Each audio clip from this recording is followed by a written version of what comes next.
So we have refactored the implementation of these services, right? To instead of using these hard-coded arrays, instead is using now these asynchronous calls down for the DAOs, right? So we need to refactor anybody who's using these functions, right? In particular, the controllers are using these functions, right? So if we go to the quizzes controller, we'll notice that it's using this service here, right? The quizzes service, which we just refactored.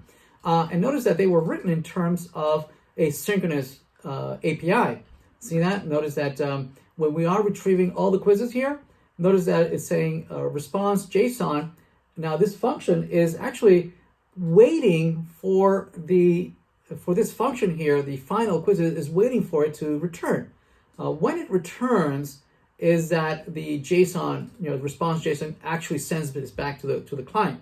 Right? It cannot, this cannot execute. This function cannot execute until this function returns, and so it's expecting that that this function is actually returning the data, right? That we are going to send back to the client.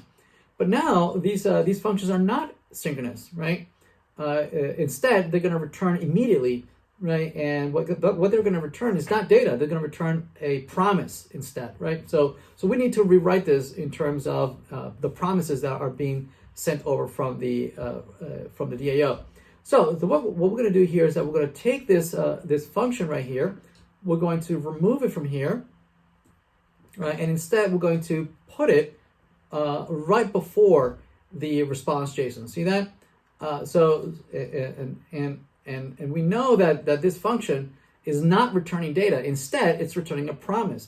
So the way we interact with the promise is that we use the then function, right, to register for a callback. Right. In that callback is that we're going to be passed the actual data.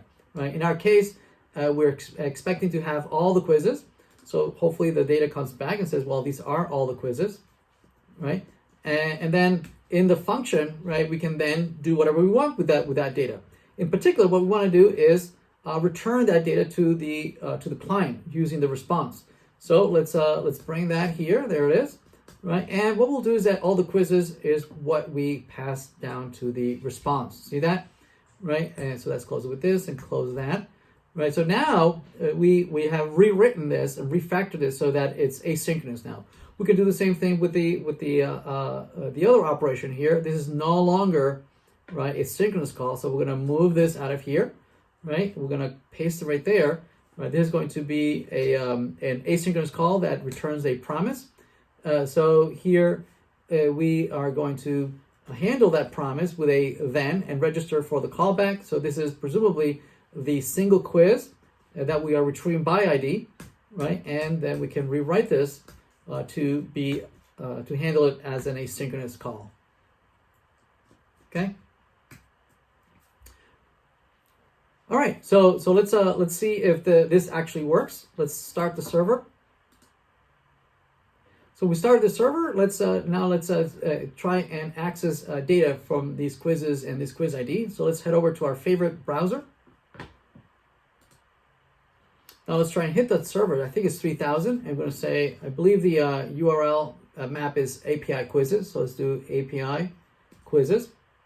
Notice that indeed we're getting the quizzes, right? Quiz A, B, C, D, and E. Those are the same quizzes that we had stored in the database. There they are, A through E. And we can also test to see if the find by ID works as well. We can grab an ID for the quizzes, copy, and then paste it up here. Right? And it's going to hit the second endpoint. And that didn't quite work. Let's try and debug that. Let's see. Looks like it's still waiting for the response. Let's put a breakpoint here to see if this works. Let's restart the server in debug mode.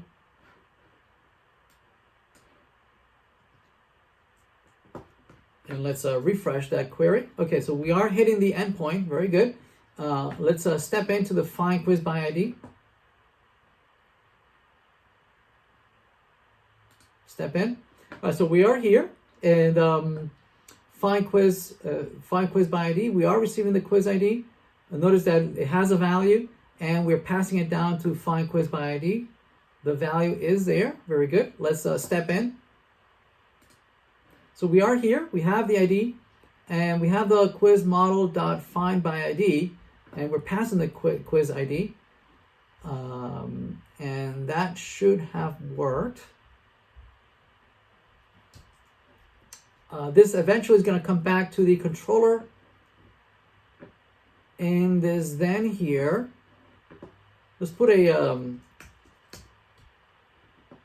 oh, there it is. Notice that in our callback, when it comes back, we never pass the quiz ID, the quiz back in JSON. So let's actually pass it. So let's restart the server. Let's try it out again. Let's refresh.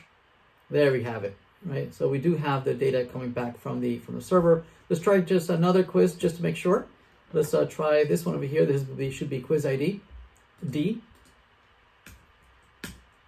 There we go. So we are receiving the data. We have full control. We have demonstrated that we have communication, from the browser all the way down to the controller, down to the servers, down to the DAO, all the way down to the model and to the database that holds this permanent storage.